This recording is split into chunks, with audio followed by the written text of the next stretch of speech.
Assalamualaikum sahabat YouTube, ketemu lagi di channel Sinau Rasul. Kali ini kita akan mendengarkan ceramah dari Ustazah Halimah Al-Idrus. Semoga bermanfaat.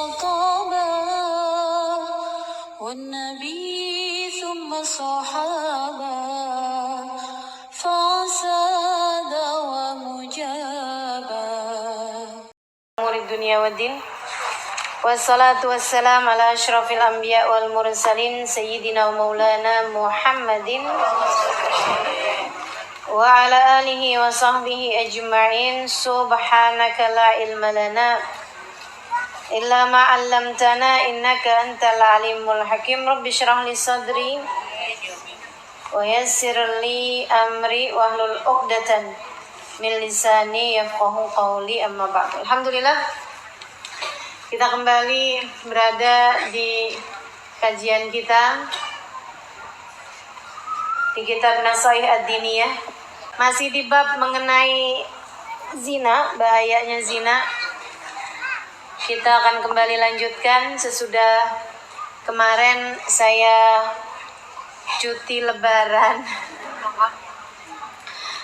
mudik ya, dan sebelumnya lagi kita mendengarkan kajian dari Ustazah Maryam Haidar.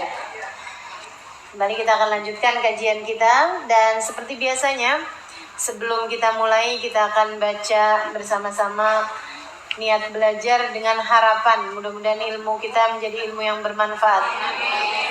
Dan karena pembahasannya mengenai perzinaan, kita minta kepada Allah SWT semoga ilmunya menjadi penghalang kita dari melakukan perbuatan dosa besar zina dan juga yang mendekatinya, serta menjadi penghalang bagi seluruh keluarga kita dari perzinaan dan dari apa-apa yang mendekati perzinaan.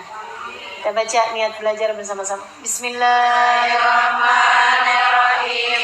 Nawaitu ta'allum at-ta'lim wal nafa wal intifa' wal muzafa' wal tadhkir wal ifadah wal istifadah wal hizah ala tamassuk bi kitabillah wa sunnati rasulillah sallallahu alaihi wa alihi wa sallam wa du'a على الخير ابتغاء مرضاته وقربه وثوابه وحسن الخاتمة مع اللطف والعافية وصلاح العاقبة برحمتك يا أرحم الراحمين. إلى حضرة النبي محمد صلى الله عليه وسلم وآله وصحبه وأزواجه وذريته وآل بيته وسلم من جميع الأنبياء والمرسلين والقرنين أجمعين. ونخصوصا سيدنا مهاجر الله بن عيسى فكان مقدمه بن علي بن سيد الحبيب عبد الله بن أبي بكر العيدروس فخر الوجود الشيخ أبو بكر بن سالم وسوري مفروض عمر صاحب راتب عبد الله بن الحداد أحمد بن زين الحبشي حبيب علي بن محمد الحبشي ثم إلى الإمام الغزالي محمد بن محمد الغزالي أتوسس إلى أرواح أربعة الأئمة المجتهدين ومقلدين في الدين علماء عاملين فقهاء المحدثين والقرآن مفسرين سادات الصوفية المحققين أجمعين أن الله يغفر لهم ويرحمهم ويعلي درجاتهم في الجنة وينفعنا ببركاتهم وأسرارهم وأنوارهم وعلومهم ونفعاتهم في الدين والدنيا والآخرة. الفاتحة.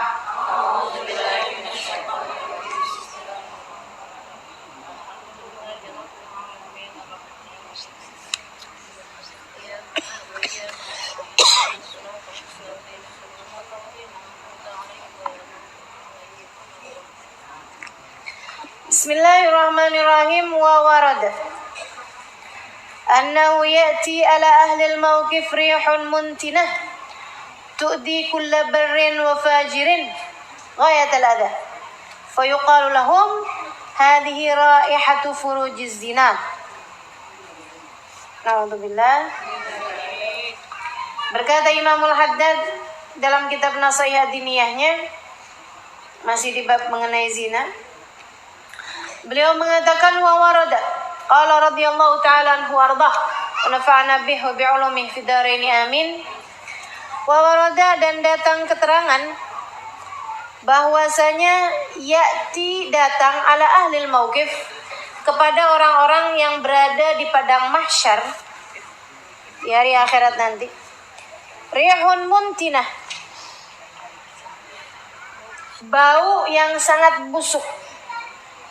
Tu'di kulla barin, bau busuk tersebut mengganggu kepada semua orang yang berada di padang mahsyar, baik itu barin orang baik, wa fajirin ataupun orang fajir, orang fasik, orang yang enggak baik. Di akhirat nanti bau tersebut akan mengganggu siapapun yang sedang berada di padang mahsyar itu.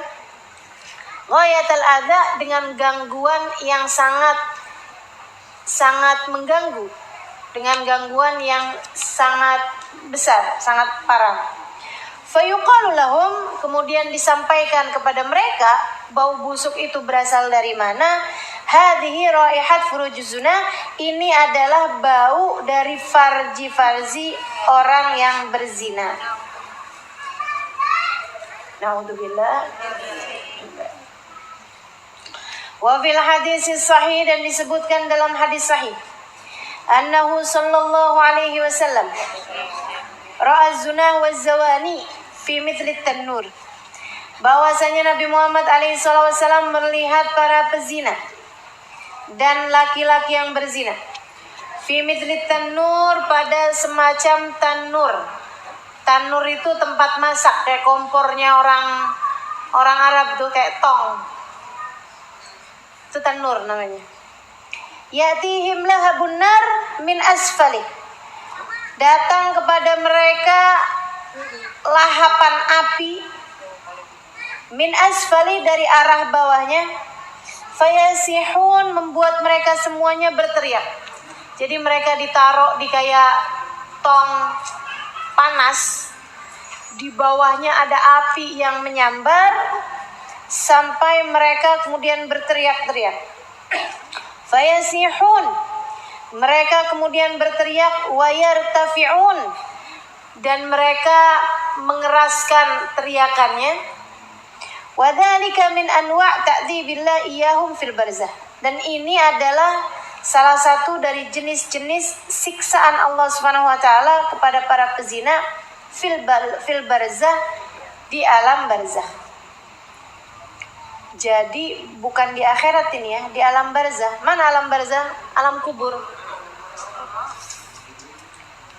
Di alam kubur kayak begitu, di padang mahsyar kayak begitu, di neraka apalagi. Bahkan seperti yang pernah saya sampaikan juga, bahwa andai dosanya udah terampuni, dengan banyaknya sudah disiksa gitu ya, udah habis nih, selesai, dan karena mereka matinya bawa iman, jadi masuk surga, akan menjadi orang yang masuk surga dengan menundukkan kepala. Tidak ada orang masuk surga dengan menundukkan kepala illa ashabuz zina, kecuali orang yang berzina. Sampai masuk surga aja tetap bawa aib, teman-teman sekalian. Sampai masuk surga aja tetap bawa celak, tetap bawa rasa malu. Mudah-mudahan Allah selamatkan kita, seluruh keluarga kita. Amin ya rabbal alamin. Wa qala Allah Ta'ala fi dzikri ihlaki qaumi Lut, dan Allah Subhanahu wa taala bercerita mengenai pengadaban atau penghancuran kaumnya Nabi Lut. Hina amilu bil fahisyah, ketika mereka mengerjakan sesuatu yang menjijikkan, yaitu pekerjaan luti, LGBT sekarang ya. Wa asarru 'alaiha, dan mereka berketerusan mengerjakan pekerjaan tersebut. Allah cerita tentang siksanya di dunia nih, belum akhirat. Falamma ja'a amruna ja'alna 'aliyaha safilaha, ketika telah datang keputusan kami untuk menyiksa mereka, ja'alna 'aliyaha safilaha, kami menjadikan bumi yang di bawah menjadi di atas mereka, digulung sama tanah, digulung sama bumi. Jadi sekalian, yang kemarin aja di Gorontalo, ya kan ya, di Palu ya, bukan Gorontalo ya, di Palu, kayak gitu nyereminnya. Teman saya cerita, dia turun dia punya pondok pesantren di atas gunung, dia turun lari, dan itu dia noleh ke belakang, tanahnya udah retak. Dia bilang, ya Allah, nggak bisa ngebayangin ada kepanikan kayak begitu sebelum datang kiamat. Saya kayak udah kiamat gitu, dia bilang. Dia lari noleh ke belakang, udah pecah tanahnya. Dia lari lagi, noleh lagi ke belakang, pecah tanahnya. Ya Allah, serem benar. Ini Allah cerita ketika menghancurkan kaumnya Nabi Lut. Kata Allah, kami jadikan bumi yang semula di bawah mereka menjadi di atas mereka, digulung sama tanah. Wa amtarna 'alaiha hijaratan min sijilin mamdud, dan kami turunkan hujan api dari arah langit, min sijil, api tersebut hujan batu, min sijilin, dari neraka sijil, mandud, yang sudah dipanaskan, musawwamatan 'inda rabbik wa ma hiya minadh dhalimin biba'id. Ini adalah merupakan siksaan dari Allah Subhanahu wa taala, dan yang demikian bukanlah hal yang jauh bagi orang-orang yang zalim. Ngeri ya, sesuatu hal yang menjijikkan seperti itu dengan adab seperti itu. Kenapa Allah bikin sampai adabnya ngeri banget gitu? Dunia ngeri, di kuburan ngeri gitu kan, di akhirat ngeri. Karena orang dunia menjadikan zina sebagai sesuatu yang indah. Betul nggak? Iya. Betul nggak? Orang menjadikan zina itu sebagai sesuatu yang indah gitu. Kayaknya tuh kan kayak yang naksir, ya kan ya? Kayak yang bermula dari pandangan mata, kemudian mulai tuh kebayang-bayang, mulai tuh akhirnya kemudian sering berhubungan, sering teleponan. Kayaknya hati hangat, kayaknya menyenangkan, kayaknya sesuatu hal yang indah gitu loh. Belum lagi kalau kita dengar lagu-lagu orang-orang zaman-zaman sekarang, kan begitu kan? Urus-urusannya kan urusan-urusan percintaan gitu. Zina dianggap sebagai sesuatu yang indah karena dimulai dari sesuatu yang dianggap sebagai sesuatu yang indah, yaitu adanya cinta. Ini yang mesti terus-terusan kita ingat-ingatkan sama anak-anak kita. Saya sih nggak khawatir sama ibu-ibu yang ada di pengajian sini. Kelihatannya juga udah pada tua.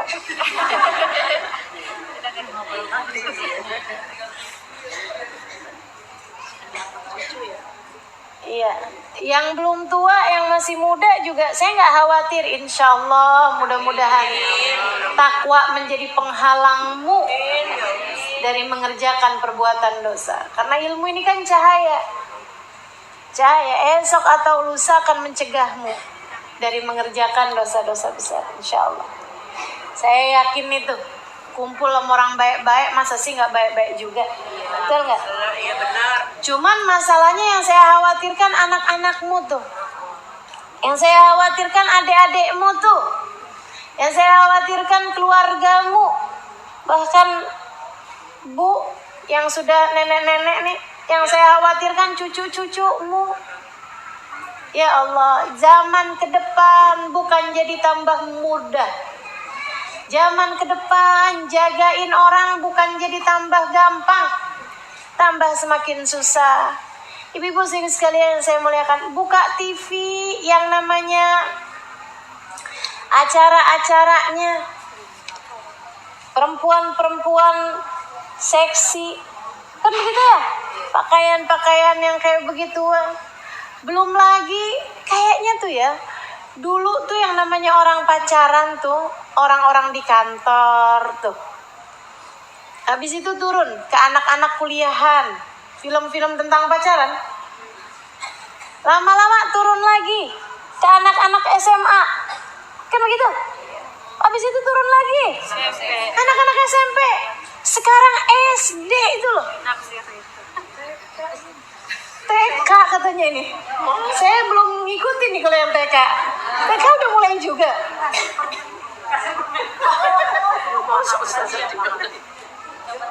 Ya Allah, ya Allah. Serem benar. pernah saya lihat di media sosial ada screenshot dari anak SD ke temennya. Ngomongnya kayak gini, jagain hati Abi ya sayang. Ini segala manggilnya Abi Umi gitu. Innalillahi wa inna ilaihi raji'un. Ngeri bener. Ya Allah, ya Allah. Mudah-mudahan selamatin. Mudah-mudahan diselamatin.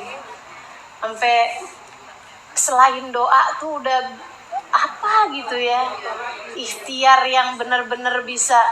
Kita nggak bolehin keluar rumah, nggak mungkin. Kita mau nggak kasih handphone misalnya di saat dia umur SMP, SMA, malah kita khawatir.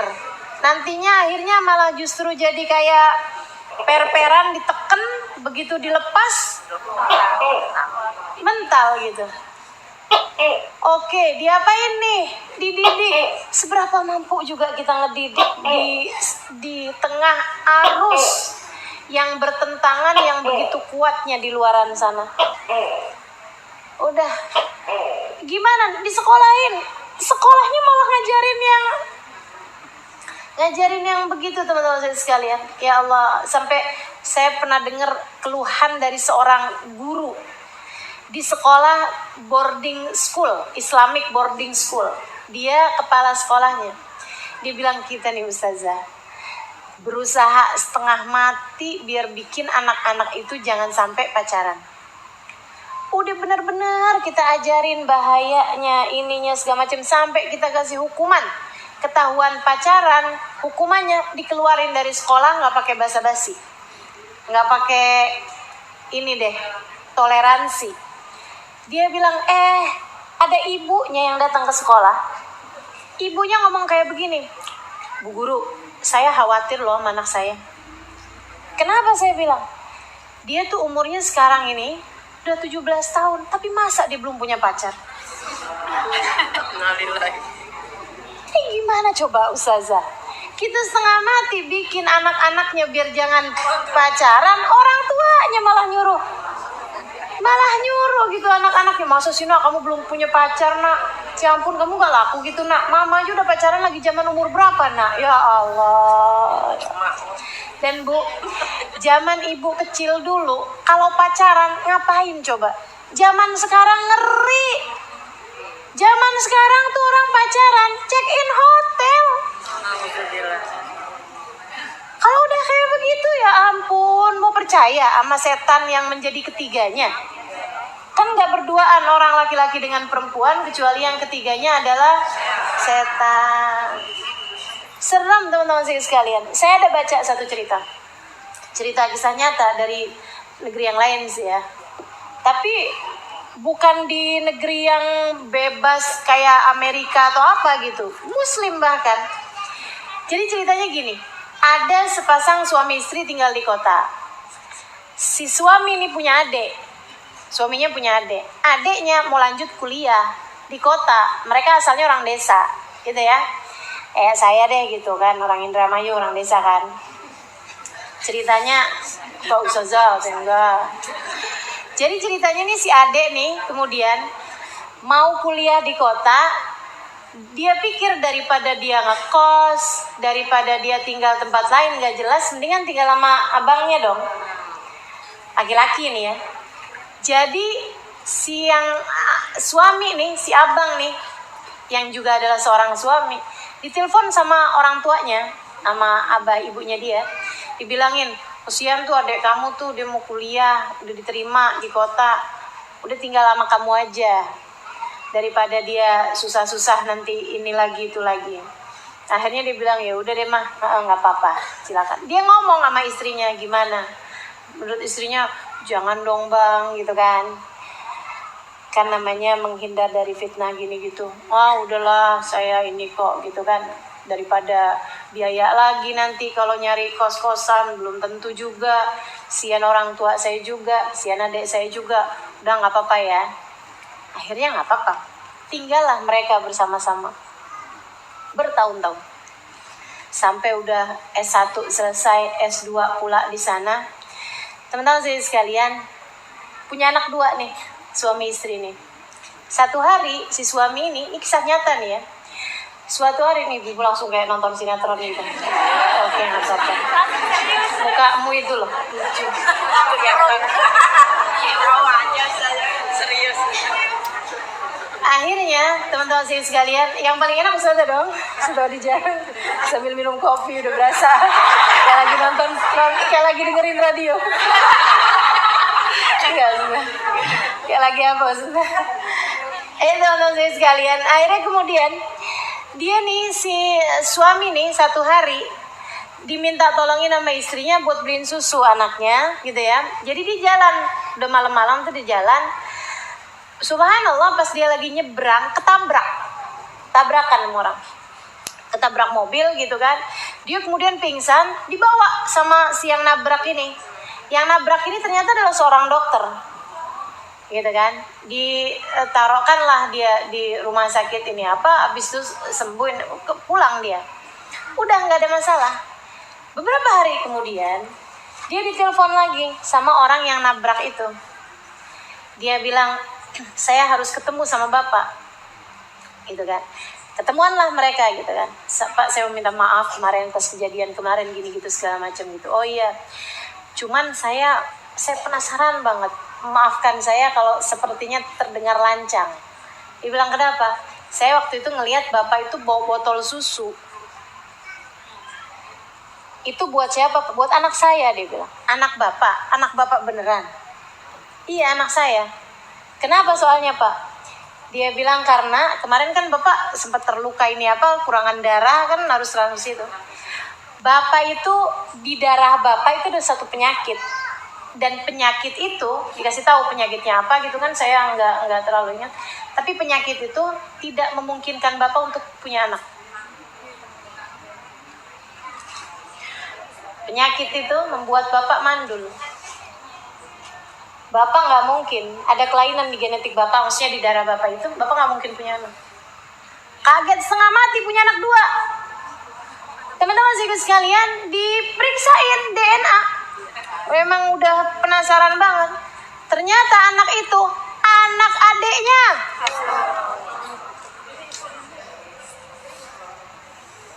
Anak adiknya. Karena kan katanya orang Jawa, ya itulah. Saya jangan suruh bawain pepatah Jawa. Nggak apal-apal. Apa Kak? Witing Trisno Jalaran Soko Kulino. Nggak enak banget ya saya nyebutnya. Jadi adanya rasa cinta disebabkan karena kebiasaan. Sering ketemu, suami kerja di luar, di rumah berduaan. Ama ipar teman-teman sekalian. Tapi firman Allah selalu, sabda Nabi Muhammad selalu benar. Enggak berduaan laki-laki dan perempuan kecuali yang ketiganya adalah setan. Udah kayak begitu gimana coba? Makanya udah lebih baik apa-apaan. Hati-hati, jagain. Sebab-sebab terjadinya fitnah, hindarin. Jangan percaya sama diri sendiri. Saya orang bertakwa, nggak bakalan kenapa-napa. Siapa bilang? Setan sangat profesional mengganggu hamba-hambanya. Satu hari saya ditelepon sama seorang perempuan. Dia bilang, Ustazah, saya takut Ustazah. Saya berani cerita ini karena saya bahkan nggak tahu siapa dia. Gitu ya, saya nggak tahu orang ini siapa. Dan jadinya bukan buka aib, saya cuma mau inti ceritanya tuh ada pembelajaran buat kita sekalian, teman-teman saya sekalian. Dia bilang dia ini punya suami selingkuh. Dia capek ngadepinnya gitu, suaminya udah selingkuh mulu gitu. Dia sampai berasa kesepian, kayak nikah tapi kayak nggak punya suami. Dalam status pernikahan tapi selalu ditinggal sama suaminya kayak ngerasanya suaminya nggak cinta sama dia, kalaupun ketemu juga berantem mulu gini gitu segala macem. Dia punya anak perempuan. Anaknya ini kemudian punya guru ngaji. Ada seorang anak pesantren, lulusan pesantren, datang ke rumah dia. buat ngajar ngaji. Sekali, 2 kali, 3 kali, 4 kali, 5 kali. Entah keberapa kali gitu kan. Lama-lama kan jadi tambah deket, saling tegur, sapa. Satu hari mungkin ngelihat dia matanya sembab, dia nanya, kenapa Bu? Dia cerita. Lama-lama jadi tempat curhat. Lama-lama itu dia setan. Si perempuan ini berjilbab, biasa hadir majelis, bukan orang gak soleh, perempuan solehah. Laki-laki ini guru ngaji, lulusan pesantren, orang soleh, teman-teman saya sekalian. Yang gak soleh, setan. Yang ketiganya itu loh, kamu jangan bawa dia masuk. Jangan bawa dia masuk si setan ini. Makanya saya selalu bilang sama ponakan-ponakan, saya percaya sama kamu. Saya gak percaya sama setan. Saya gak percaya sama orang-orang di luaran sana yang entah apa yang mereka masukkan dalam pikiran-pikiran mereka. Kita percaya sama suami kita gak percaya sama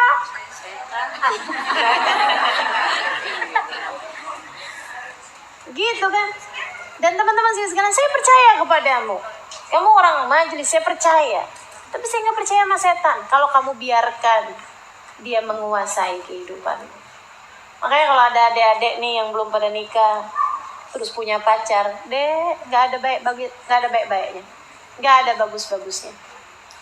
Meskipun laki-laki itu soleh sekalipun, saya tahu kamu solehah, laki-laki itu soleh, yang gak soleh, dah, tuh,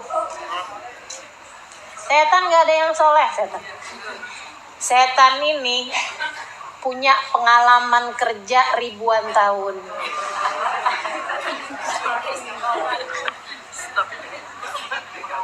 Nggak mati, nggak berhenti, nggak pernah putus asa.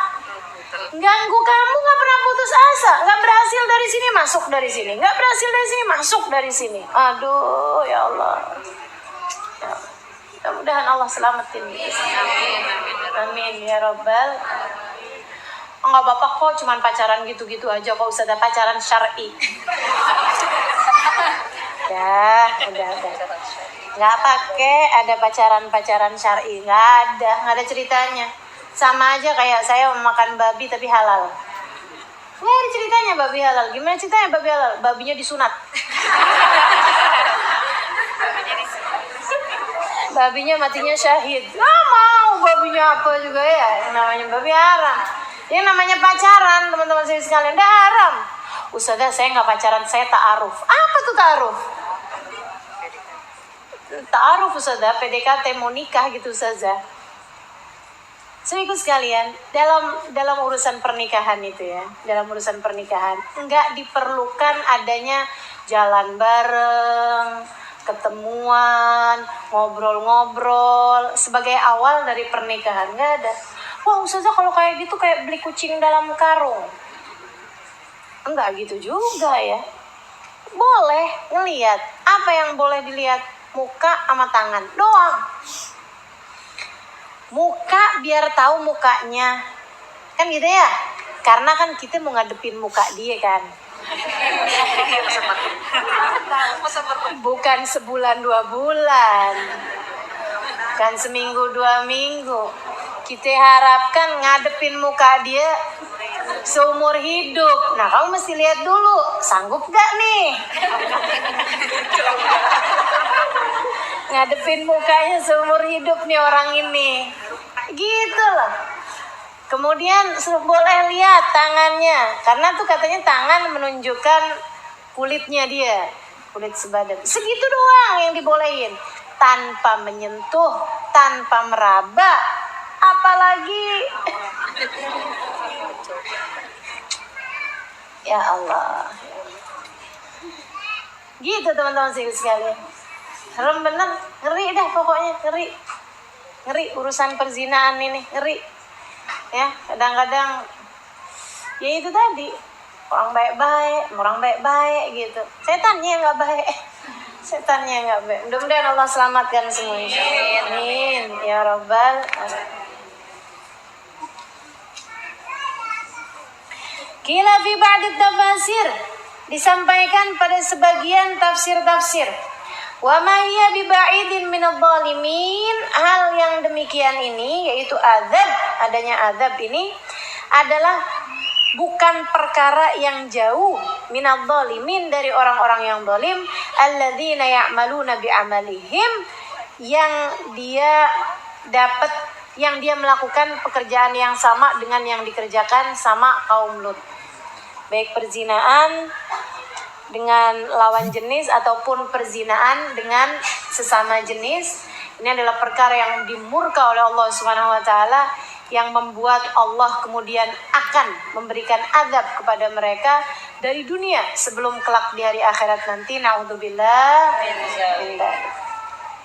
Wa balaghana anna rajulaini kana ya'malani hadhihi al-fahishati al-khabitha fi bait wa min fawqi saqfihi hajara min al-hijara alladhi ursilat ala qaumi Lut fa kharaqa al-hajar as-saqaf wa waqa'a alayhima fa ahlakahuma fa baghala dhalika ba'du salaf fa qala sadaqallah wa ma hiya min adh-dhalimin biba'id. Saya pernah dengar cerita, kata siapa nih? Kata Imamul Haddad yang nulis kitab ini. Imamul Haddad bilang, saya pernah dengar cerita, ada 2 orang laki-laki, dia ngerjain pekerjaannya kaumnya Nabi Lut, homoseksual ya, dalam sebuah rumah. Dan tiba-tiba min fauqi saqfi, dari arah atapnya rumah tersebut datanglah batu yang dulu diturunkan Allah kepada kaumnya Nabi Lut. Turun hujan batu yang datang dari kaumnya Nabi Lut, yaitu batu min sijilin mamdud, dari sijil, dari neraka sijil. Batu dari neraka diturunin ke bumi, gimana enggak? Fakharakal hajar, maka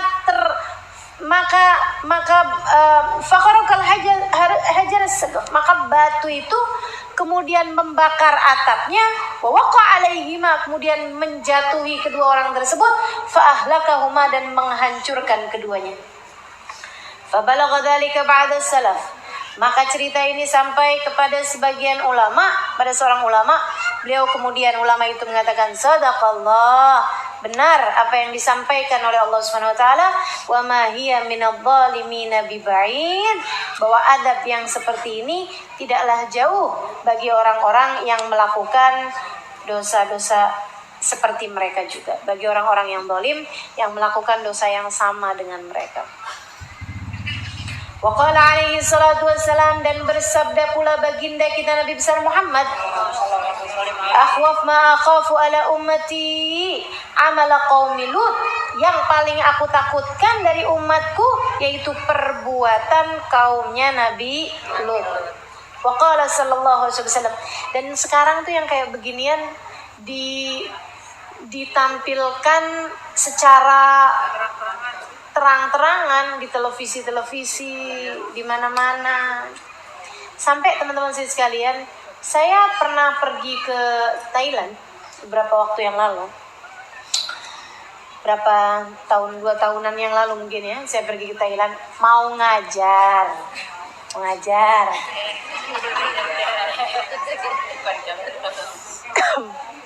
Saya jalan ke sana, ada undangan di daerah Patani, ya, sama daerah-daerah sekitar situlah. Saya ngisi kajian di sana. Terakhir saya ngisi kajian di Bangkok, di kedutaan Indonesia, ya, kedubesnya ya di sana. Itu teman-teman saya sekalian, saya jalan-jalan juga akhirnya kan, mau beli-beli gitu kan. Itu saya nggak bisa bedain yang mana perempuan beneran, yang mana yang bukan. Sampai teman saya bilang, Ustazah nggak bisa bedain. Gini nih Ustazah, kalau Ustazah ngelihat perempuan cantiknya banget, berarti dia laki-laki. Kok Ustazah lihat nih ya, perempuan tapi kulitnya mulus banget, mulusnya banget, itu berarti dia laki-laki. Dan itu teman-teman saya sekalian, mereka itu nggak main-main loh operasinya. Sampai operasi ngikir kulit kepala, ngikir tulang tengkorak. Karena laki-laki sama perempuan kan beda nih kepalanya nih. Kalau perempuan kan lebih kotak ya, lebih lonjong. Kalau laki-laki kan lebih kotak kepalanya. Ini kayaknya nanti pulang-pulang ingatin periksa kepalanya suaminya, periksa. Nah, beda kepala. Saya juga baru gitu loh, baru tahu juga. Jadi mereka itu operasi sampai ke tengkorak kepalanya dikikir.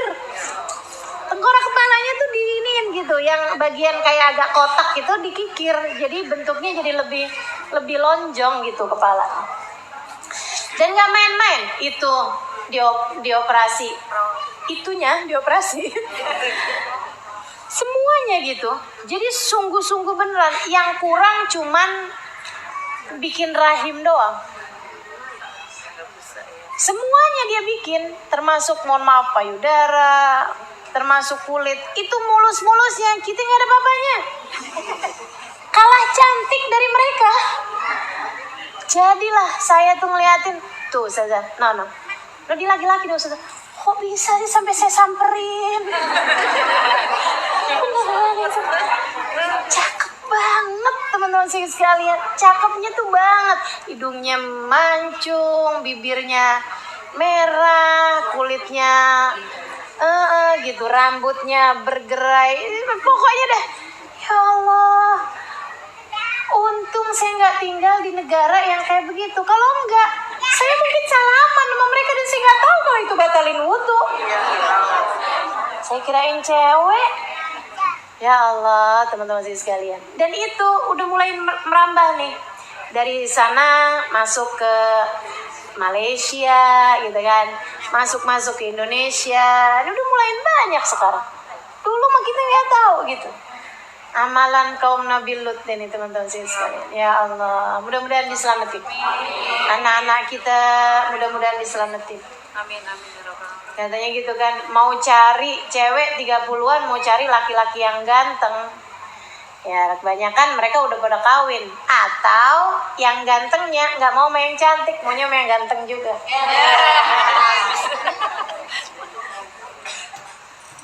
Serem bener.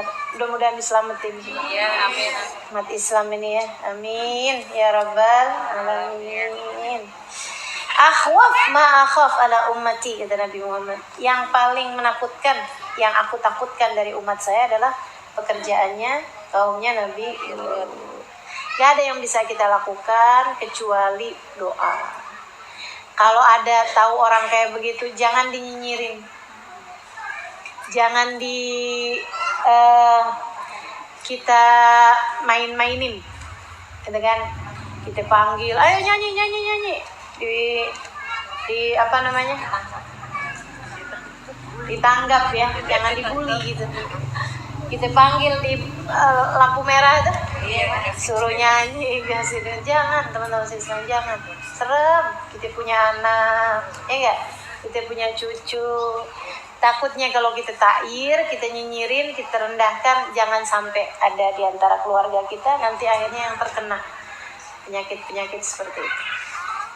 Teman saya pernah cerita, Ustazah tahu nggak kenapa tahun-tahunan ke depan itu dia nyampein nama saya, Ustazah Najibah itu, yang waktu itu datang. Nah, ini beliau ini yang cerita mas. Ustazah, dia bilang, tahun-tahun ke depan akan semakin banyak orang dengan badan laki-laki tapi merasa jiwanya perempuan. Nanti nih, semakin tahun ke depan semakin akan banyak. Saya bilang, kenapa gitu, Najibah? Dia bilang, karena Ustazah, sekarang mereka ini lagi mengembangkan pupuk untuk tanaman, di mana pupuknya tersebut itu bisa bikin buah-buah menjadi besar-besar. Dan itu berasal dari plasenta dari yang keluar ketika perempuan melahirkan. Ari-ari. Ya. Ini itu udah dikembangkan dengan mendunia teman-teman sekalian. Jadi tuh Orang tuh sekarang nih kalau ngelahirin, perempuan-perempuan melahirkan di rumah-rumah sakit, hari-harinya sama mereka dikumpulkan, dijadikan sebagai pupuk yang bisa membuat buah-buah jadi lebih besar dan tidak mudah busuk. Makanya pisang yang aslinya seberapa gedenya, yang pisang yang dari Bangkok tuh, itu kan gede-gede. Buah durian aslinya seberapa? Dari mereka gede-gede. Dan itu nggak cepat basi, nggak cepat rusak, nggak cepat busuk. Buah apel dari Malang tuh, seberapa gede coba? Segitu-gitu, kecil-kecil teman-teman sekalian. Sekarang apel datang besar-besar. Buah sekarang semuanya jadi mendadak besar-besar. Hampir semua buah lebih besar dari ukuran aslinya dan tidak mudah busuk. Buah jeruk dulu umurnya berapa hari? Buah jeruk sekarang umurnya berapa hari? Buah apel dulu umurnya berapa hari? Dari matang ke busuk. Buah apel sekarang berbulan-bulan. Itu kenapa tuh? Itu dia tuh. Dari plasenta ari-arinya perempuan itu ya, dari plasentanya perempuan, ari-arinya perempuan. Teman-teman saya sekalian, ari-arinya perempuan itu adalah bagian dari perempuan yang paling banyak genetika keperempuanannya. Orang makan buah tersebut, kemudian di dalam tubuhnya mengandung genetika perempuan. Ketika perempuan tersebut sedang hamil, banyak makan buah-buahan yang seperti itu, lahirlah anak-anak yang sebenarnya badannya adalah laki-laki, akan tetapi mengandung genetika perempuan. Kemudian mereka merasa, saya terjebak dalam tubuh laki-laki padahal saya adalah seorang perempuan. Gitu. Nah kalau kayak begitu kan masa mau disalahin apanya dong Ustazah? Ya tuh. Sekali lagi nggak ada yang bisa kita lakukan selain daripada doa. Doa terus doa. Saya begitu habis dengar cerita itu, jadi was-was. Apalagi kalau udah ada ponakan-ponakan lagi pada hamil, itu kan jangan makan buah. Kalau makan buah lokal aja. Jangan makan vitamin-vitamin yang aneh-aneh, saya bilang. Udah orang dulu-dulu tuh nggak pakai begitu-begituan, dah madu udah paling bagus, air kelapa udah paling bagus, udah deh. Udah yang normal-normal aja, yang kayak biasa-biasanya aja, kencur banyakin.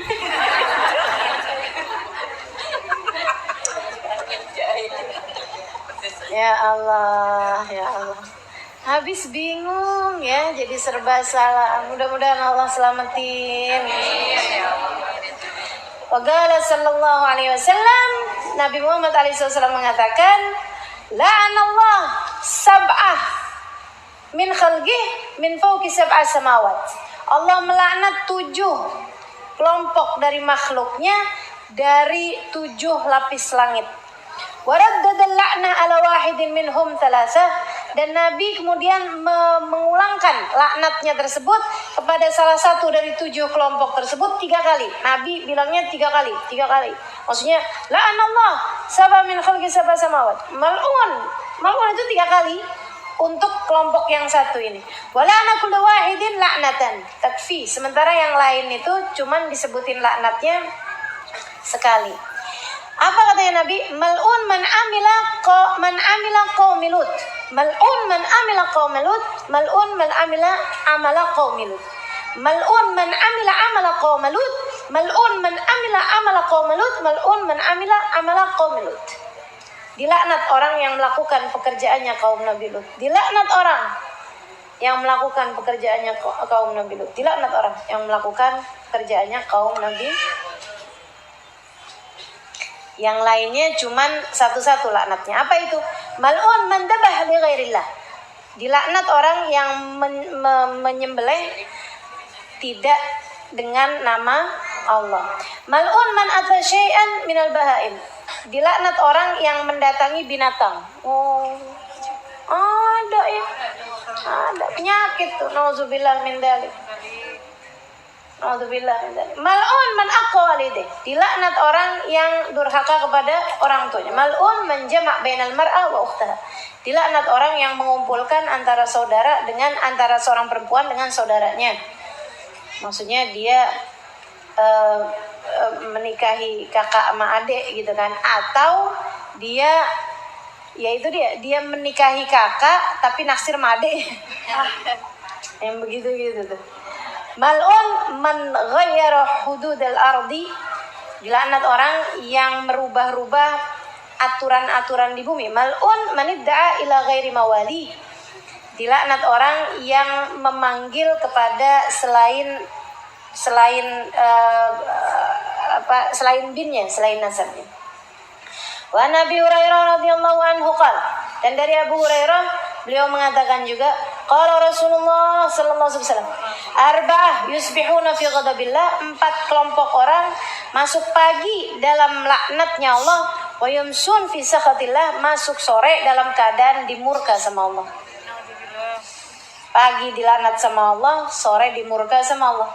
Qultu man hum ya Rasulullah? Abu Hurairah nanya, siapa itu mereka ya Rasulullah? Gal, Nabi Muhammad mengatakan, al-mutasyabbihuna minar rijali bin nisa. Orang laki-laki yang suka nyerupa sama perempuan. Wal mutasyabbihati minan nisa'i bir rijal, dan perempuan yang suka nyerupai laki-laki. Walladhi ya'til bahimah, dan orang yang mendatangi binatang. Walladhi ya'tir rijal, dan laki-laki yang mendatangi laki-laki. Wa ma warada fi tahrimi zina wal liwat wa fi uqubat murtakibihima katsirun syahir. Dan apa yang datang tentang keharamannya zina dan keharamannya liwat, dan dalam siksa mengenai orang yang melakukan hal tersebut, katsirun syahir, banyak sekali beredar di mana-mana, banyak hadis, banyak ayat, banyak cerita-cerita. Wa hasbuka bihima qubhan wa tahriman wa nakalan ma rataballahu alima fid dunya qabla al-akhirah min al-haddi wal uqubah.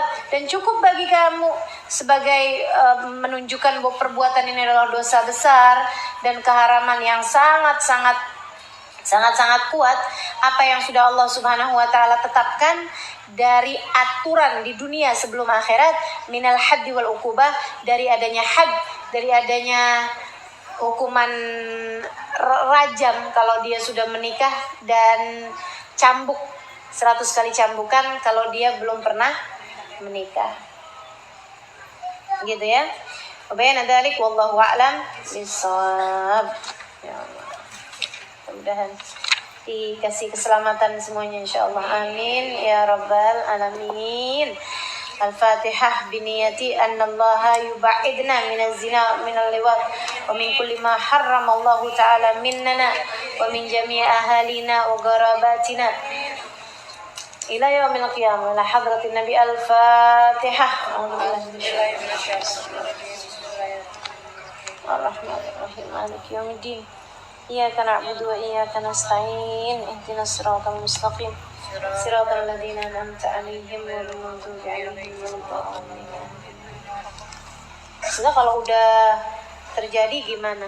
Ya, yang lalu biarlah berlalu. Allah itu tidak melihatmu di masa lalu, tapi melihatmu di masa yang sekarang. Lebih baik mantan pezina yang menjadi solehah daripada mantan solehah yang menjadi pezina. Naudzubillah. Mudah-mudahan Allah selamatkan kita semua. Assalamualaikum warahmatullahi wabarakatuh. Saudara yang dimuliakan Allah, ada seorang suami gak punya anak, mempunyai 3 saudara laki-laki dan 3 saudara perempuan. Dia meninggal dunia. Bagaimana membagi waris sedangkan semasa hidupnya membangun usaha bersama istrinya? Mohon penjelasannya, terima kasih, wassalam. Dibagi dulu, yang bagian istrinya dikeluarin. Jadi nih misalnya nih ya, diperkirakan aja, perkirakan. Dan sebagai seorang istri, kamu sebaiknya berhati-hati dalam memperkirakan. Di usaha tersebut dia bangun bareng-barengan sama suami istri, kira-kira kalau dipikirkan sahamnya, baik secara pekerjaan ataupun secara modal, suami kamu berapa persen dari saham usaha tersebut?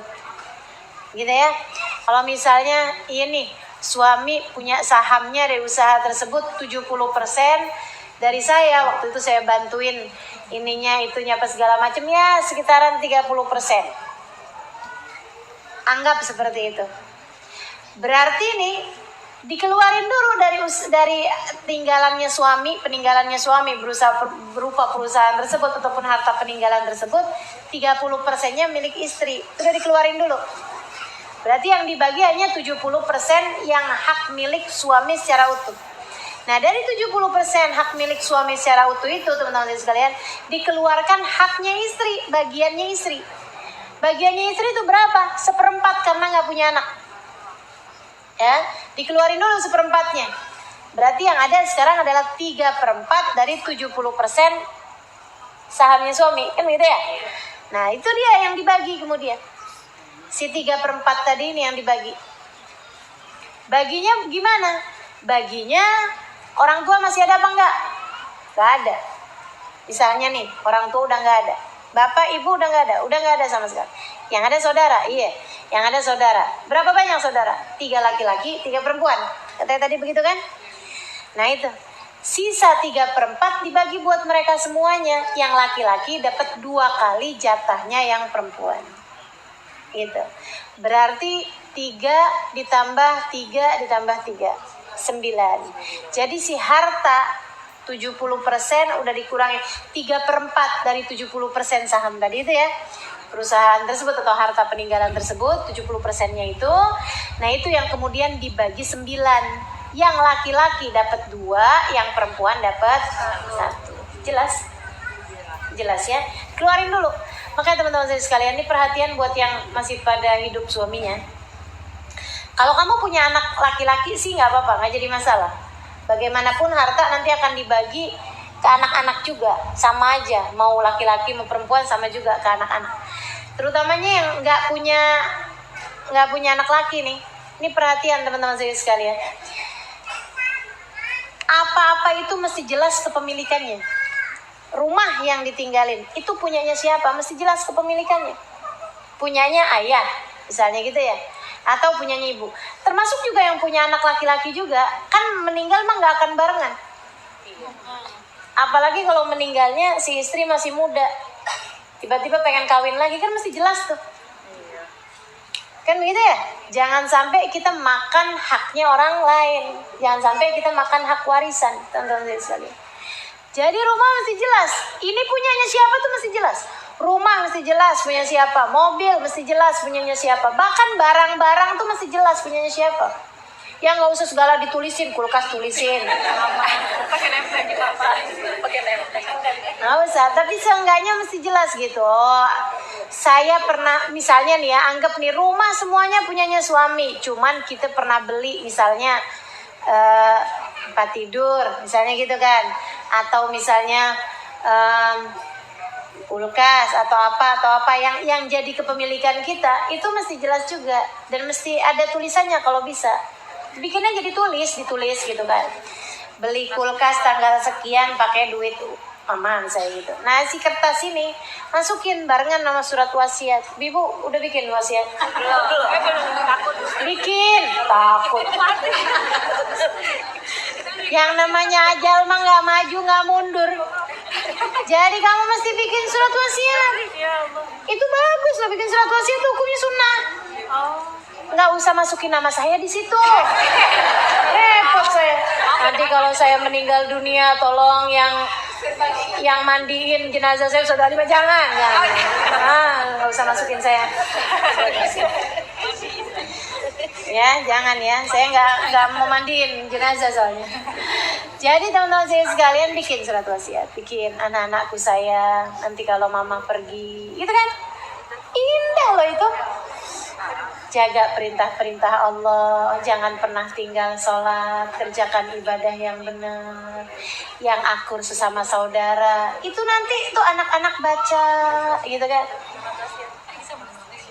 Jangan ditunjukin sekarang tuh wasiat, kagak jadi wasiat namanya.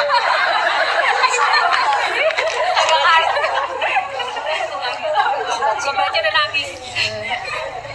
Sunnah itu, tanda tanganin gitu kan, Jakarta. 30 Agustus 2019. Ya nggak apa-apa mau meninggalnya 20 tahun yang akan datang, 50 tahun yang akan datang. Kan mau kapan-kapan juga kita pasti meninggal. Ya kan? Bikin surat wasiat ya. Gitu. Masukin juga tuh harta yang kita tinggalin. Nanti kalau kita beli apa lagi tulis lagi di situ. Jadi selain daripada itu berarti punyanya suami itu. Kan gitu. Nah, nanti kalau kita meninggal dunia, teman-teman saya sekalian, itu kan berarti bisa ditahu nih yang manaan yang punyanya mama, biar dibagi-bagi, anak-anak kan seneng, kan gitu ya? Gitu. Halo. Iya, mikirin. Kamu mau kamu beli kulkas, pas kamu meninggal dunia kulkasnya dipakai sama istri baru.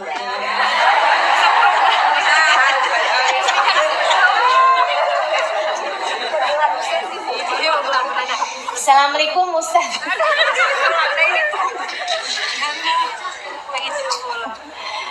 Emang kalau meninggal dunia Ustazah kita kepikiran sama kulkas kagak? Enggak udah. Kalau dalam kuburan nanti kamu dibahagiakan sama Allah nggak kepikiran. Cuman kan kamu nggak mau juga ada yang memakan hak waris tidak pada yang semestinya, betul nggak? Nah, jadi biarin semuanya jelas gitu. Assalamualaikum Ustazah, saya pernah dengar kalau habis ziarah kubur itu baiknya kita keramas. Baru denger nih saya. Bener nggak Ustazah? Nggak pernah denger saya. Kalau benar hukumnya apa? Nggak ada hukum. Nggak ada. Habis ziarah nggak usah pakai keramasan. Kenapa keramasan? Aneh. Nih saya mau ngasih tahu ya. Kapan kamu sunnah keramasan? Saya kasih tahu. Kamu sunnah keramasan kalau kamu habis mandiin jenazah. Kalau kamu habis mandiin jenazah, kamu disunnahkan untuk mandi wajib. Mandi kayak mandi wajib maksudnya. Sunnah, mandi sunnah. Tapi maksudnya cara mandi kayak mandi wajib gitu loh. Kayak mandi suci dari mens. Maksudnya keramasan semua badan. Itu sunnah untuk orang yang habis mandiin jenazah. Nggak harus jadi tukang mandiin jenazah. Tapi teman-teman saya sekalian, kamu harus bisa loh mandiin jenazah. Semua dari kalian harus bisa mandiin jenazah. Seenggaknya ikutan. Kalau mandiin jenazah bukan buat semua orang, tapi kalau orang yang tersayang meninggal dunia, sebaiknya kita yang ikut serta berkhidmah dengan khidmah terakhir kepada mereka. Ibumu meninggal, jangan orang lain yang mandiin jenazah. Kamu mandiin jenazah. Kalau ada saudaramu meninggal, kakak adekmu meninggal, mandiin jenazahnya. Lebih seneng. Kita aja bayangin kalau diri kita meninggal dunia, siapa yang kamu harapin mandiin jenazah? Anak. Kalau nggak anak siapa? Saudara kita kan gitu. Ya udah yang paling enak, paling aman, paling amanat. Dia pasti bakalan bikin yang terbaik buat kita. Kan begitu? Sebagaimana kita juga kalau kita mandiin jenazah orang tua kita pasti akan bikin yang terbaik buat mereka. Nah itu karenanya kemudian belajarin itu ya. Nah jadi apakah sunnah? Oh lagi mulai buat program untuk belajar memandikan jenazah. Nah itu ikutin deh tuh belajar yang benar ya. Jadi kalau habis ziarah kubur apakah baiknya kita keramas? Nggak perlu. Yang perlu adalah kalau kamu habis mandiin jenazah. Juga ada yang bilang kalau lagi haid sebaiknya jangan ziarah kubur karena ahli kubur nggak suka dengan darah kotor. Bener nggak? Nggak apa-apa. Silakan aja kamu ziarah. Asalkan jangan ziarah yang tempat ziarahnya adanya di dalam masjid. Nah, dalam masjid kamu nggak boleh, bukan karena ziarahnya nggak boleh, tapi masuk masjidnya tersebut yang nggak boleh. Assalamualaikum warahmatullahi wabarakatuh. Saya mohon penjelasannya. Sholat duhurnya perempuan itu nunggu laki-laki selesai Jumat dulu atau tidak? Tidak, nggak perlu. Begitu adzan kamu udah boleh langsung sholat Jumat. Yang harus nungguin selesai sholat duhur, bahkan selesai orang pulang Jumatan baru boleh sholat duhur, itu adalah orang laki-laki yang wajib sholat Jumat, tapi dia nggak sholat Jumat karena sakit misalnya, ya, udah rapi-rapi mau pergi sholat Jumat, tahu-tahu diare, keluar masuk kamar mandi, ya udah nih nggak bisa Jumatan dah, saya mau sholat duhur aja sekarang, nggak boleh. Siapa tahu sebelum kamu sholat duhur diarenya udah sembuh, kamu bisa sholat Jumat, kamu wajib pergi ke masjid-masjid yang sedang atau yang belum melaksanakan sholat Jumat. Kamu baru boleh melaksanakan sholat duhur sebagai ganti sholat Jumat yang tidak bisa kamu laksanakan karena dalam keadaan sakit tadi ini, ketika mereka sudah pulang dari sholat Jumat. Semua orang sudah selesai sholat Jumat. Waduh, berarti udah nggak bisa lagi nih sholat Jumat. Ya udah kalau gitu sholat duhur. Sekali lagi, hanya bagi laki-laki yang wajib sholat Jumat, tapi dia tidak dapat melaksanakan sholat Jumatnya karena sakit. Nah itu mesti nungguin orang pulang sholat Jumat dulu. Tapi kalau sakitnya sakit yang udah menaun, yang memang nggak bakalan bisa sembuh dalam waktu yang cepat, itu juga memang udah asli nggak wajib sholat Jumat. Nah dia begitu dengar adzan Jumat udah boleh langsung sholat duhur. Sebab memang tidak bisa diharapkan kesembuhannya. Misalnya nih ya, sakitnya udah kena stroke gitu kan. Nah kan jarang-jarang sakit stroke yang kemudian tiba-tiba bisa jalan, bisa lari kan ya. Nah dia sakit stroke, begitu udah memang terbaring di atas tempat tidur, udah nggak bisa ngapa-ngapain. Nah kalau kayak begitu dengar adzan Jumat, dia mau langsung mengerjakan sholat duhur diperbolehkan, gitu ya. Gitu. Jadi sekali lagi yang wajib menunggu selesai sholat Jumat baru boleh melaksanakan sholat duhur adalah laki-laki. Kalau perempuan memang dari aslinya nggak wajib sholat Jumat. Laki-laki yang memang diwajibkan sholat Jumat, tapi hari itu dia tidak bisa pergi sholat Jumat disebabkan karena sakitkah itu, atau disebabkan karena tidak aman tempatnya kah itu, ada tembak-tembakan di luar rumah. Kalau kita keluar khawatir terkena sama tembakan atau apa, ada terjadi kerusuhan misalnya gitu ya, daerah-daerah yang sedang ada konflik misalnya. Nah ini kalau sholat Jumat khawatir keamanan nih, nggak aman nih. Ini gimana nih? Kita boleh nggak sholat duhur sekarang di rumah? Nggak boleh. Tungguin. Siapa tahu habis itu kemudian aman, habis itu kemudian tenang, kamu wajib tetap harus sholat Jumat, pergi ke masjid gitu ya. Masalah kurban, boleh tidak kalau satu kambing atas nama sekeluarga? Pernah dengar Syekh Ali menjelaskan seperti itu? Iya, tapi itu untuk yang laki-lakinya yang memang dia doangan yang punya duit. Jadi ada satu keluarga yang kerja, yang punya duit, itu hanya suaminya aja, istrinya juga nggak kerja dan nggak punya duit. Anak-anak belum ada yang kerja dan belum ada yang punya duit juga. Nah itu satu kurban itu mencukupi dari keluarga. Jadi nggak usah maksain suaminya buat beli 2 kambing, 3 kambing, 4 kambing gitu ya. Apalagi kalau dia adalah orang yang tidak punya kelebihan yang banyak, maka satu kambing tersebut mewakili untuk seluruh keluarga. Sebab hukumnya kurban adalah sunnah alal kifayah. Sunnah alal kifayah artinya ketika sudah dilaksanakan satu dari keluarga tersebut, itu berguguran kesunahan di keluarga tersebut. Tapi kalau si istri punya duit sendiri ataupun dia memang kerja sendiri dan punya uang yang lebih untuk berkurban, ya, maka dia juga disunnahkan untuk berkurban dari dirinya sendiri. Dan teman-teman sekalian, kurban itu seindah-indahnya kurban adalah dari kepemilikanmu sendiri. Walaupun suami bisa ngasih, kalau kamu punya lebih baik pakai duitmu sendiri. Gitu ya. Kalau istri tidak memiliki anak, mendapatkan warisan suaminya berapa bagian? Istri enggak punya anak, warisannya berapa? 1/4. Kalau ada anak 1/8. Ini kayaknya banyak warisan nih, banyak yang pada dapat warisan, tapi banyak yang meninggal nih. Assalamualaikum warahmatullahi wabarakatuh. Saudara yang cantik, tulisannya kecil bener ya. Kata seorang ustadz, kalau kita baca Al-Quran, ini ya teman-teman, jadi gini nih. Kalau kamu dapetin pertanyaan dari keterangan seorang ustadz, saran saya tanyain sama dia.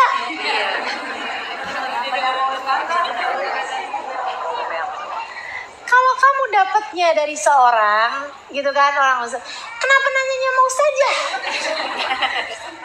Kenapa nanyanya mau Ustazah Halimah? Kalau pertanyaannya dapatnya dari seorang ustadz yang lain, itu tanyain sama dia gitu. Karena kan saya nggak cukup ngerti ini penjelasannya kan. Maksudnya setiap orang kan bisa berbeda-beda ya. Kalau kamu ada yang kamu bingungin, itu tanyain sama dia gitu. Ustadz itu ngasih keterangan hadis kayak beginian nih. Saya nggak ngerti Ustazah, coba dong tolong Ustazah itu maksudnya apaan? kamu yang dengerin, kamu yang bingung. Nah, kenapa jadi saya yang diajak bingung? Kata seorang ustadz, kalau kita baca Al-Quran di grup WA itu bukan hataman, karena yang dibilang hataman itu baca dari juz 1 sampai 30. Jadi pembagiannya tetap per juz, tapi baca doa hatamannya setelah semuanya melalui bacaan juz 1 sampai juz 30. Baru kita bagiin doa hatamannya. Mohon penjelasannya Ustazah. Tanyanya sama saya. Yang ngomong Ustadz. Jadi gini, yang namanya hataman yang kita baca bareng-bareng itu namanya hataman berjamaah. Kalau kamu bacanya sendiri, namanya kamu hataman sendiri. Sepakat? Sepakat. Yuk kita hataman Quran bersama-sama. Nah, bacanya per juz. Kalau orangnya 30. Kalau orangnya 60, bahkan bacanya setengah juz. Dapat satu hataman dari 60 orang. Jelas ya? Jelas. Kayak gitu. Tapi kamu nggak bisa bilang, misalnya kayak gini, Ramadan kali ini saya dapat 10 kali hataman.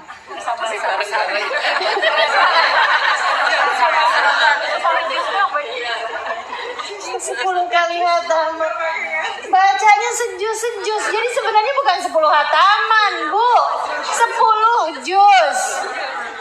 Gitu kan. Itu mungkin maksudnya ustadznya seperti itu gitu ya. Kalau kamu bacanya bareng-bareng nggak bisa benar-benar dianggap sudah menghatamkan Al-Quran untuk sendiri.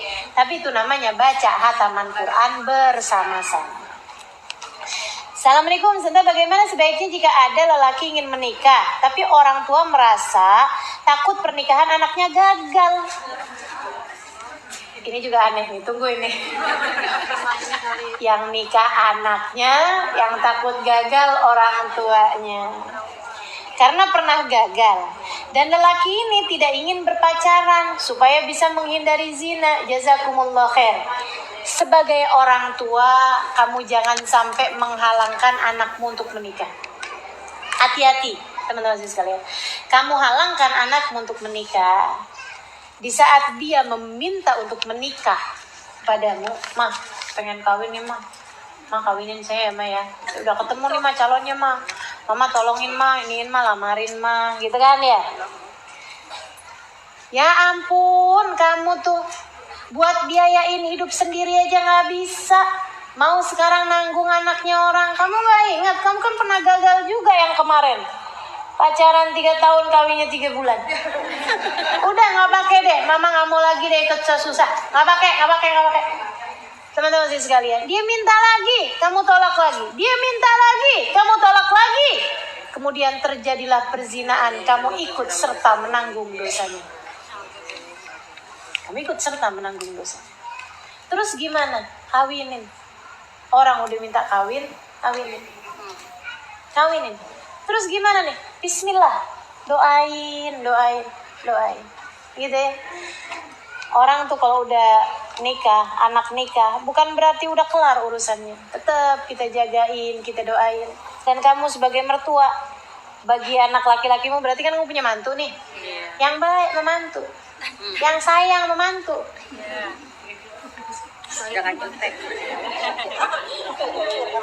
Jangan jutek memantu. Bu, saya mewakili para mantu.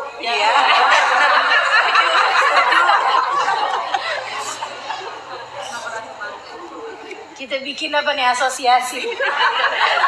asosiasi pembela mantu, APM ya. Ntar ngomongnya gitu, Ustazah, saya nyari mantu dapetnya hantu. Ya Allah, yang baik memantu. Anakmu loh itu, ya kan ya?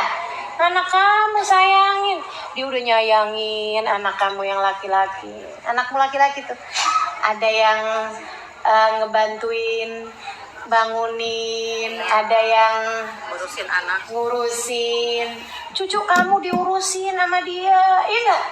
Apa nggak terima kasih? Iya, yang sayang sama mantu ya, insya. Buat para mantu yang sayang sama mertua.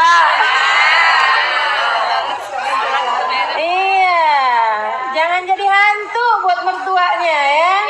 Yang sayang insya Allah. Jangan nyeremin, jutek aja bawaannya ya Allah. Mau sama anaknya juga mau sama emaknya. Saat anaknya lagi susah, saat laki-laki tersebut lagi susah, yang ngurusin emaknya. Saat lagi senang dia mau ngasih emaknya, nggak boleh sama istrinya. Ya Allah, ya Allah. Hantu beneran ini. Assalamualaikum Ustazah, saya ingin bertanya, jika bunga bank lebih kecil dari biaya admin bank bulanan, apakah bunga bank tetap dipisahkan dari tabungan? Iyalah. Atau tidak apa-apa karena sudah dipotong admin. Misalnya bunga 10.000, saldo terpotong biaya admin 17.000. Apakah 10.000 itu kita pisahin dari tabungan atau bisa dipakai untuk pakai bayar admin? Boleh juga sih, boleh juga. Karena memang bayar admin gitu juga sebenarnya nggak perlu ya. Itu kan termasuk biaya inian juga, pemotongan uang yang tidak semestinya juga gitu. Boleh pakai begitu juga nggak apa-apa. Tapi kalau mau lebih hati-hati potong aja. Duitnya habis dong Ustazah. Ya nasib. Nabung lagi, uang mah insya Allah ya bisa dicari ya. Assalamualaikum Ustazah yang dimuliakan Allah. Ustazah, ini pertanyaan titipan dari seseorang. Duh, nasib saya nih. Jawabin pertanyaan dari Ustadz. Maksudnya yang ngomong Ustadz saya yang mesti jawab. Yang tadi itu, ini lagi pertanyaan titipan orang. Ustazah, bolehkah cerita yang ada di buku Bidadari Bumi di-share dalam sebuah grup WhatsApp agar anggota grup bisa membacanya? Syukron, terima kasih sebelumnya Ustazah. Daripada kamu begitu, mendingan kamu jualin buku Bidadari Bumi. Gitu ya. Nah, orang baca pada bukunya harganya murah.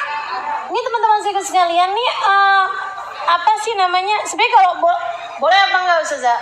Boleh sih, boleh aja sih ya. Saya sebagai penulisnya enggak masalah gitu. Tapi kalau kemudian 9 cerita semuanya ditulisin satu.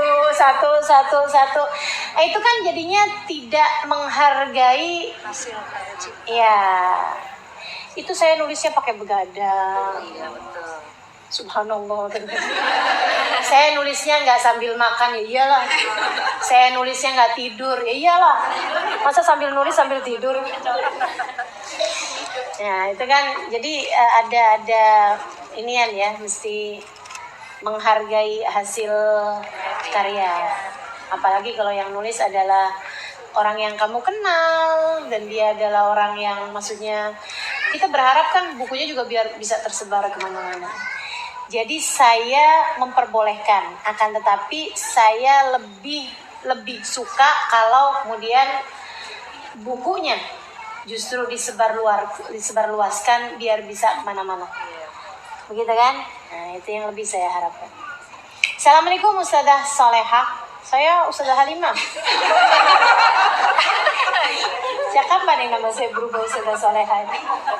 Yang sebelah saya juga Ustazah Khadijah, bukan Solehah juga. Jadi ini lagi lupa dia ya.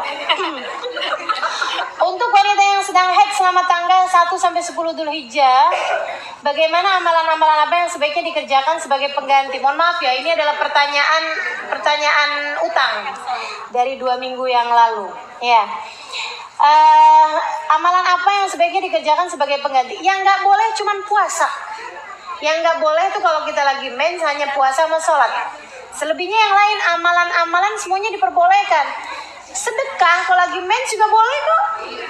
Saya mau sedekah nggak jadi lagi mens. Ada sumbangan pengajian nggak jadi. Kenapa kamu nggak nyumbang? Lagi mens. Kok minggu lalu nggak ngaji di Ababu Zahra? Saya lagi mens. Ya. Apakah rugi tidak mendapatkan pahala pada bulan Dzulhijjah awal? Ya, kalau lagi mens sih, lah kamu nggak puasa ya, emang apa? Gimana lagi ya dari Allah ya? Nggak jadi masalah. Tapi dikiran-dikirannya, amalan-amalan kebaikannya tetap bisa kamu kerjakan di bulan Dzulhijjah kemarin. Assalamualaikum Ustazah yang cantik, makasih. Di Al-Ihwan dijelaskan penjelasan saya di sono, tanyain di sini. Di Al-Ihwan dijelaskan bagaimanapun orang tua atau mertua zalim kita tidak usah pedulikan, yang penting kita harus tetap berbakti sama orang tua. Ya. Apakah bukan berarti orang tua tidak ridho dengan kita? Padahal ridho itu kan tergantung ridho orang tua.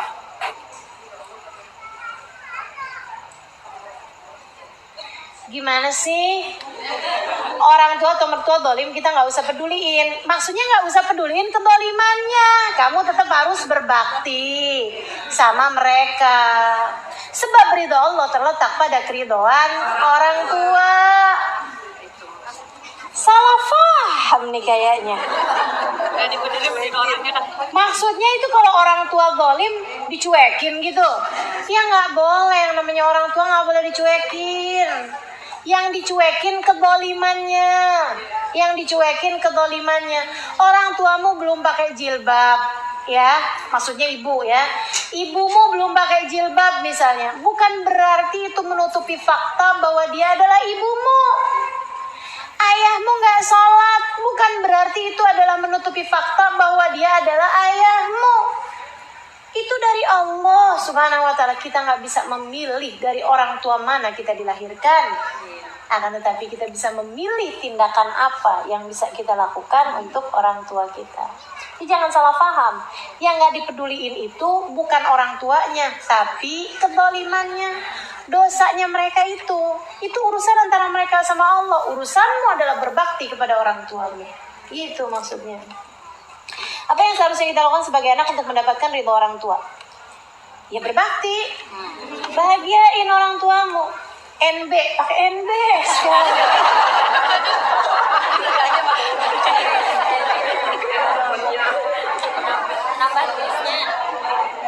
NB itu maksudnya apa? Nambah berita, nambah bicara. Kalau ini mestinya NT ya, nambah tanya. Orang tua lebih ridho dengan anak yang banyak memberikan uang. Kamu suudon. Belum tentu benar. Bon kamu itu, persangkaan kamu itu belum tentu benar. Bisa jadi benar, bisa jadi enggak. Tapi bagaimanapun orang tuamu terhadap anak-anaknya, itu hak mereka. Kewajibanmu adalah berbakti kepada orang tuamu. Nggak usah peduli apakah mereka sayang apa enggak sama kita bahkan. Yang harus kamu lakukan adalah kamu menyayangi mereka. Yang tulus.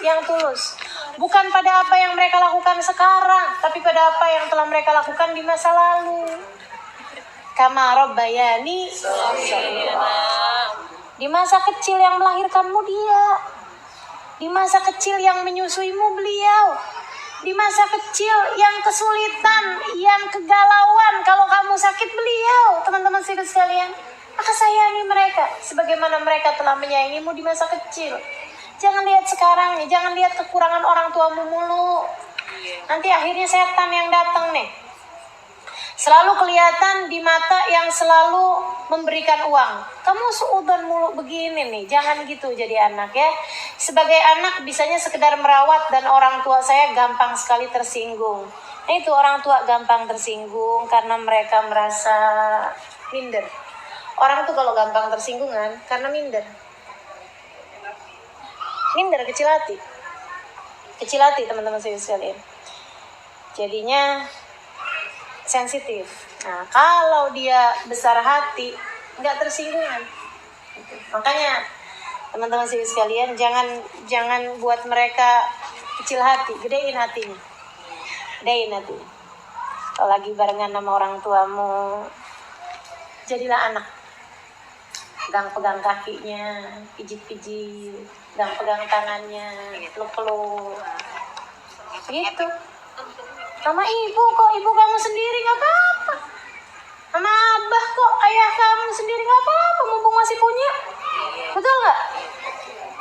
Yang akrab, yang manja sama orang tua, gitu. Apa-apa kayak gitu nggak apa-apa. Bapak kamu cerita, diulang-ulang ceritanya. Ini kalau nggak salah nih yang ke-790. Apa? Ini apa namanya orang tua? Nggak apa-apa, dengerin aja kayak yang pertama kali kamu denger. Oh iya Mbak, gitu Mbak. Gitu. Oh gitu ya. Terus gimana tuh ya? Kamu ulangin lagi pertanyaan kamu yang kemarin. Nggak apa-apa. Itu lagi.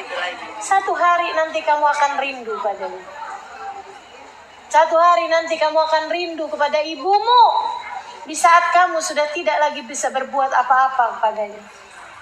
Tinggal nyeselnya daripada nyesel, teman-teman sekalian. daripada nyesel. Mendingan sayang-sayang masih punya orang tua. Gak ada yang menyayangimu dengan tulus lebih daripada orang tuamu. Asli gak ada. Sayangnya orang tuamu sama kamu sama kayak sayangnya kamu sama anakmu. Sayang apa gak sama anakmu? Belahan hatimu, soulmate-mu, jiwamu. Kan begitu anak kamu. Orang tua kamu sayang sama kamu persis kayak begitu. Gak usah, tapi ya ibu saya nih lebih sayangan sama kakak, sama adik daripada sama saya. Gak usah peduli itu. Gak usah peduli itu. Bagaimana kamu kepadanya adalah urusanmu dengan dia. Urusanmu sama Allah Subhanahu wa ta'ala. Birru abakum tabirrukum abnaukum. Kamu bakti sama orang tua kamu, anak kamu nanti bakalan bakti sama kamu. Kamu pengen hidupmu menjadi kehidupan yang menyenangkan, yang bakti sama orang tua, yang bakti sama orang tua. Jangan bikin orang tuamu menyesal dengan keberadaan dirimu. Punya anak gak ada enak-enakinnya. Nauzubillah min dzalik. Jangan sampai begitu teman-teman serius sekalian. Bikin ayahmu, orang tuamu, ibumu ngerasa ya Allah senangnya nih punya anak dia nih. Biar kata nggak banyak-banyak bisa ngasih uang, bisa ngasih hadiah, bisa beliin ini, bisa beliin itu. Tapi ngelihat senyumnya adem, ngeliatin dipegang-pegang kaki kita senang, ngedoain kita, ciumin kita, ya Allah bahagianya punya anak begini. Kan gitu. Betul nggak? Ayo dong teman-teman saudaraku sekalian, ayo gitu. Kita udah cukup tua-tua begini, masa masih belum ngerti-ngerti juga. Ya, insya Allah mudah-mudahan sayangin orang tua, sayangin. Assalamualaikum Ustazah, apakah benar pernikahan yang dilakukan di saat pengantin perempuannya hamil itu nggak sah? Kalau hamilnya nggak sah, nikahnya sah.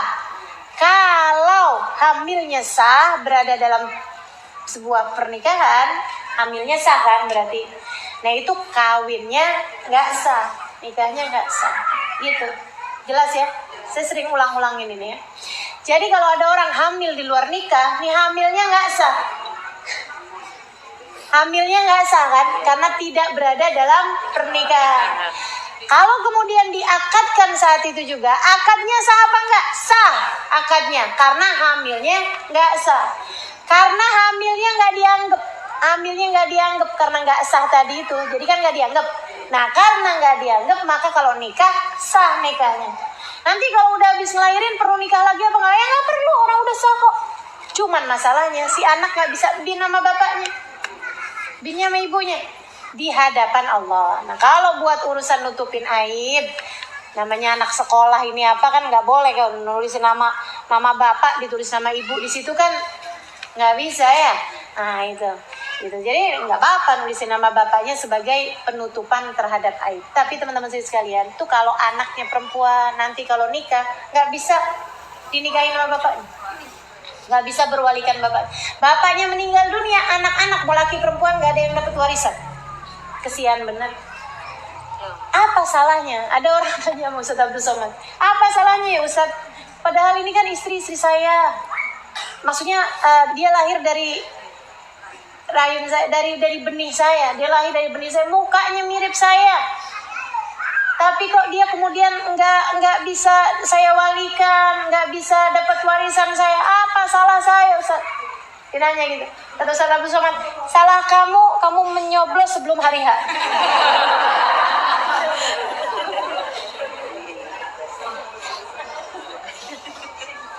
Jadi nggak dianggap, nggak sah. Lalu bagaimana kondisinya jika pernikahannya sudah bertahun-tahun, anak sudah lebih dari satu, sedangkan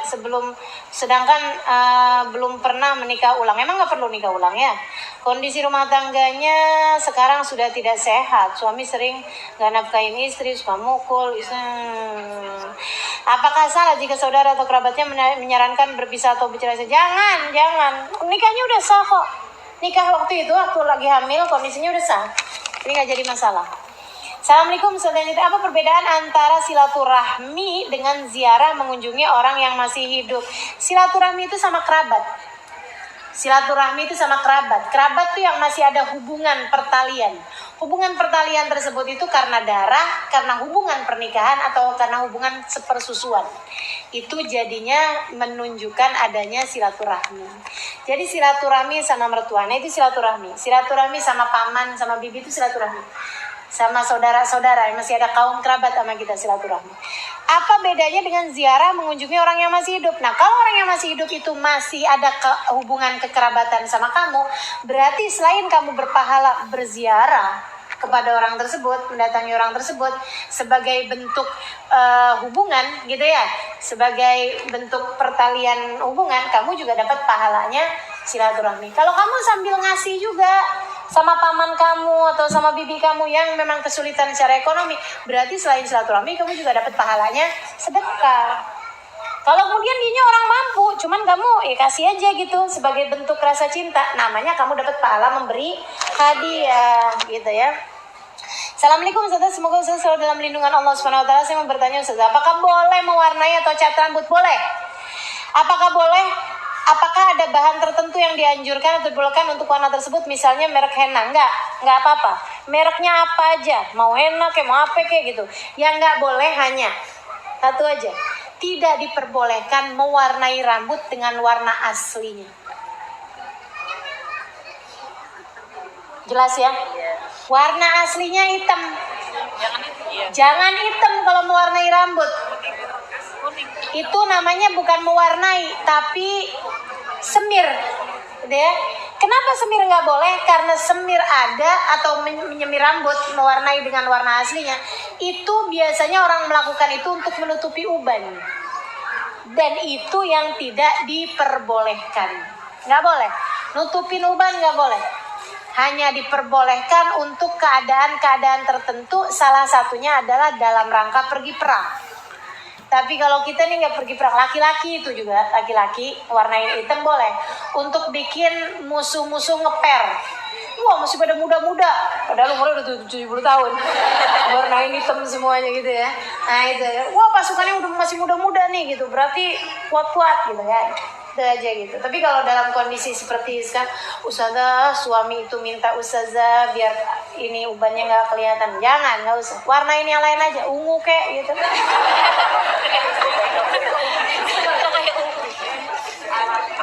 Iya, hijau gitu. Dan suaminya nanya, rambut kamu sekarang hijau? Biar abang kalau ngelihat saya bang jadi adem kayak ngelihat rumput. Iya. Untuk pertanyaan yang lain, pertanyaan minggu ini saya akan jawab minggu depan, insya. Sekarang saya mau bacain beberapa Fatihah. Assalamualaikum Ustazah, mohon Fatihah untuk yang sakit Ahmad bin Zaid dan untuk yang meninggal Muhammad bin Toha al-Habsyi. Syukran Ustazah. Assalamualaikum Ustazah yang rahmati Allah, mohon doanya untuk Ibu Sainem bin Jo Salim yang sedang sakit, semoga Allah angkat penyakitnya. Syukran Ustazah. Assalamualaikum Ustazah yang kami sayang, Ustazah mohon doanya untuk Siti Masito binti Ishak Yahya dan Habib Abdillah bin Abu Bakar yang sedang sakit. Syukran Ustazah. Assalamualaikum Ustazah yang disayang Allah Subhanahu wa ta'ala, mohon doanya untuk anak saya Aidan Fadilan Afian yang berulang tahun ke-9 tahun 18 Agustus kemarin, dan minta doanya untuk Maula Sahil yang saat ini sedang sakit. Syukran Ustazah. Assalamualaikum Ustazah yang solehah, mohon doanya untuk Aisyah yang hari ini berulang tahun ke-6 tahun. Semoga Aisyah menjadi anak yang solehah dan bisa berdakwah seperti Ustazah Halimah. Jazakillah khair. Assalamualaikum. Ya. Baik teman-teman sekalian saya muliakan, insyaallah kita akan bacakan beberapa Fatihah. Pertama buat yang sakit-sakit, mudah-mudahan Allah karuniakan kesehatan lahir batin, baik yang disebutkan namanya ataupun yang tidak disebutkan namanya. Ya, semuanya masing-masing dengan niatnya. Untuk kaum kerabatnya, semua sahabat-sahabatnya dan semua dari teman-teman sini ada yang sakit-sakit sekarang ataupun kaum kerabatnya ada yang sedang sakit, insyaallah kita doakan bersama-sama, mudah-mudahan Allah angkat penyakitnya zahir batin, insyaallah Allah sehatkan badan kita, Allah sehatkan pikiran kita, Allah sehatkan hati kita, orang tua kita, saudara-saudari kita, semua orang-orang yang kita sayangi, mudah-mudahan selalu dalam kesehatan yang sempurna. La hadihin niyah, dunia salihah jami'ah syamilah. Hadratin Nabi Al-Fatihah. Bismillahirrahmanirrahim. Alhamdulillahirabbil alamin. Arrahmanirrahim. Maliki yaumiddin. اهدنا الصراط المستقيم صراط الذين أنعمت عليهم.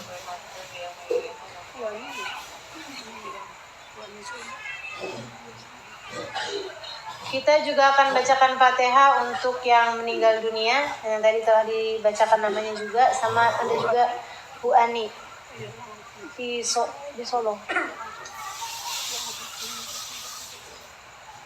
Kita bacakan Fatihah, mudah-mudahan Allah SWT terima ruh beliau di sisinya insyaallah. Lahadini yang bikunia salihan Allah yaflahum yarhamahum tawasyadur maulana rasulullah insyaallah. Al-Fatihah.